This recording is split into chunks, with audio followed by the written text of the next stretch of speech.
Bom, vamos lá pelas perguntas, vamos começar aí pelas perguntas. Matheus Arruda, Baladã, qual a diferença real de ênfase muscular nas remadas com diferentes pegadas? Pronada, neutro, supinada, né? Aí no caso das puxadas. Bom, vamos lá. Estudos mais clássicos, mais antigos, como o estudo do Signorilli, apresentavam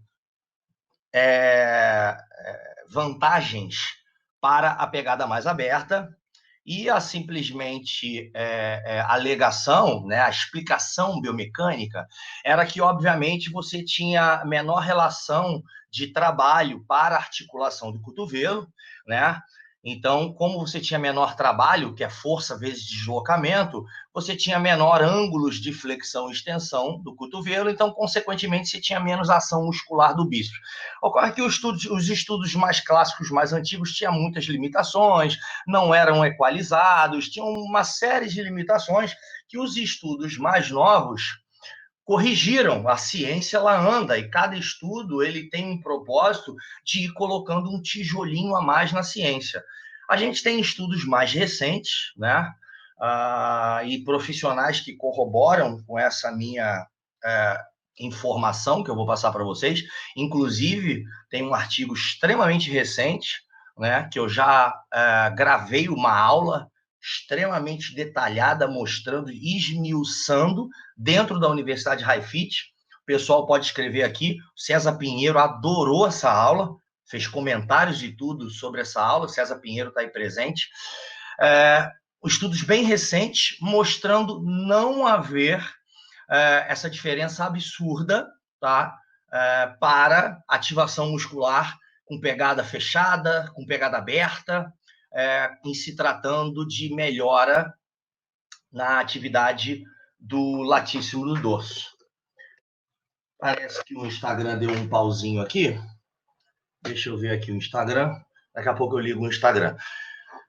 Bom, então, os estudos mais recentes, eles não mostram essa vantagem inteira, tá? Muito pelo contrário, tem 2 estudos aí na literatura. Um, eu gravei uma aula na Universidade Raifit, coloquei para o pessoal. O César Pinheiro, conforme eu falei aí, ele até ficou bem admirado, comentou. Para ele foi uma mão na roda, porque é um cara que está no campo de batalha, então pega a informação teórica, né, e aplica, obviamente, lá no campo de batalha, ou seja, soluciona um problema, uma dor na parte prática ali, para quem está prescrevendo o treinamento no dia a dia, para o personal, né, o cara prático ali, porque não adianta simplesmente você passar uma porção de evidências que não tem um cunho prático, né? Então não faria muito sentido. Então, basicamente, o que a gente encontra hoje, quando esses estudos são equalizados, e a equalização não é só relacionada à carga, quando a gente fala de equalização,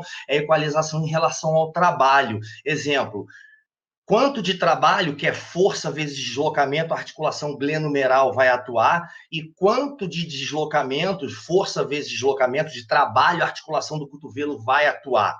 Se a gente tiver uma equalização disso, não tem diferença. Então, essa história de que pega mais aberto, que vai trabalhar e vai estimular e vai ativar mais latíssimo dorso e menos bíceps, só se você tiver uma menor relação de trabalho. Entretanto, você vai ter também uma variação angular, um menor delta-teta para a articulação glenumeral também. Então, você ganha de um lado e perde de outro. Então, existe lá na puxada aberta, né, que é quando a gente se fala de puxada, a gente tem a puxada supinada, a puxada neutra, triângulozinho, e a puxada aberta.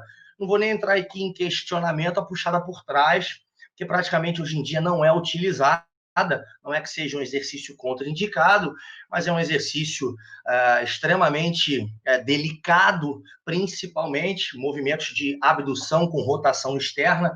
É o momento em que a glenumeral está mais instável, onde a cabeça humeral tem menos área de contato na glenoide.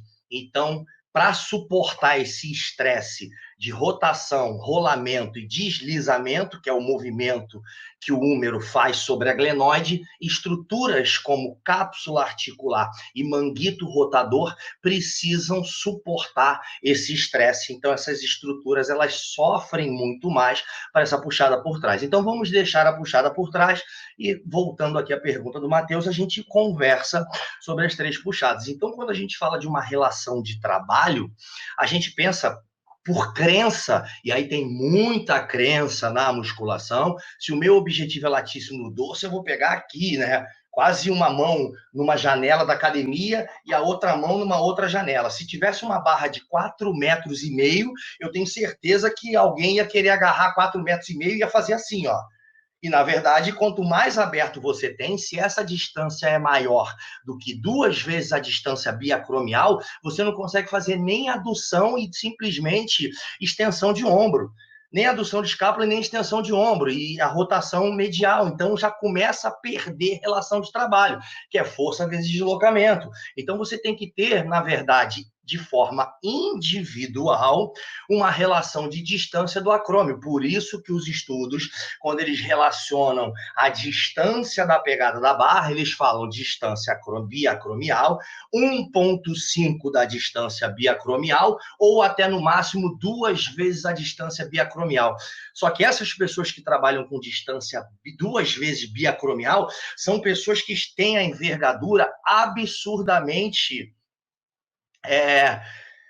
grande, né? São pessoas avantajadas, que têm uma envergadura significativa.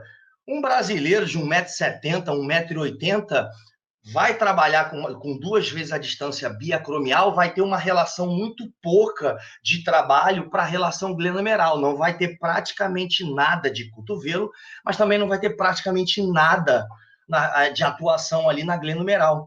Então, a gente tem que levar em consideração isso. Então, os estudos mais novos, tem 2 estudos muito contundentes. Um eu apresento na Universidade Highfit. Eles não mostram diferença para o latíssimo do dorso quando se trabalha ou pegada fechada ou pegada aberta, tá?